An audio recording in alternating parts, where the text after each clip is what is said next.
প্রথমে আপনারা এই কল রেকর্ডিংটা শুনেন, পরে আমি ছোট্ট করে দুই চারটা কথা বলতেছি, দয়া করে আমার কথাগুলো শুনবেন। হাদি খানকির ফোলার প্রত্যেকটা কথা রক্ত, মনে করেন যে সিঁড়ি চামড়া সিঁড়ি রক্ত বাইর হওয়ার মতো। এই খানকির ফোলার একটা ফিড়ে দেওয়া যায় সুন্দর মতো, এতে দেখবেন মির্জা আব্বাসে কট করে দিব ইনশাল্লাহ।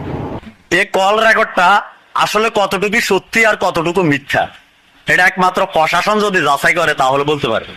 আমরা সাধারণ জনগণ হিসেবে কিছুই বলতে পারবো না।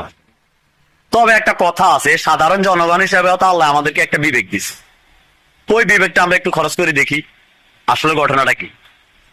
এই কল রেকর্ডটা ওসমান হাদি যেসব ভিডিওগুলো আছে, কার কার বিরুদ্ধে কি বলছে না বলছে, এই কল রেকর্ডটা আর ওই ভিডিওগুলা সম্পূর্ণ যাচাই যদি করেন, করলে তো একটু হলেও সন্ধান পাওয়া যায় যে ওসমান হাদিকে কারা মারতে চাইছে।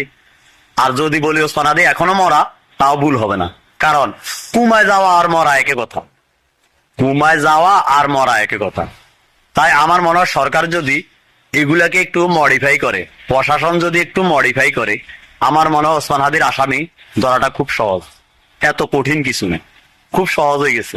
এই ভিডিওটা, কল রেকর্ডটা আর আগের ওসমান হাদির যেসব ভিডিওগুলা কার বিরুদ্ধে কি বলছে না বলছে ওইগুলা যদি যাচাই করেন, আমার মনে হয় এমন সন্দেহ থাকার কিছু না, মোটামুটি সব খোলাসা হয়ে যাবে।